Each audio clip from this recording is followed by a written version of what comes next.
আমার বয়স ৩৫ বছর, আমার জীবনে প্রথমবার শুনলাম এই যে ৩৯ বক্স খেজুর আসছে দেবীর দ্বারে হাসনাত আবদুল্লার কাছে, অর্থাৎ প্রায় ৩০০ কেজির উপর খেজুর আসছে। এই খেজুরগুলো সবাই যে জনগণের মাঝে কিংবা আপনার মসজিদ মাদ্রাসা কিংবা এতিমখানা স্কুলে দেওয়া লাগে কিংবা দিবে, এই কথাটা আমরা প্রথমবার শুনলাম।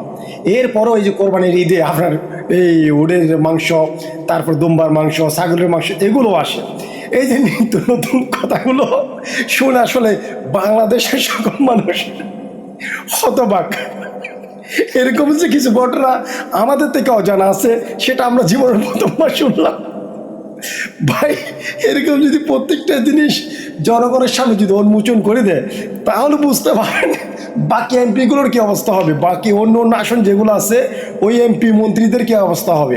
এইগুলোর কারণে এই যে হাসনাত আবদুল্লার কারণে সমস্ত বাংলাদেশের জনগণ আজকে অ্যালার্ট হয়ে যাচ্ছে, সতর্ক হয়ে জানতে পারতেছে কী কী সরকারের ফান্ড থেকে, সরকার থ্রু এগুলো আসে, কিন্তু এগুলো আমাদের সম্পূর্ণ অজানা ছিল। তো যা হোক, হাসনাত আবদুল্লাহকে আমরা সবাই ধন্যবাদ জানাই।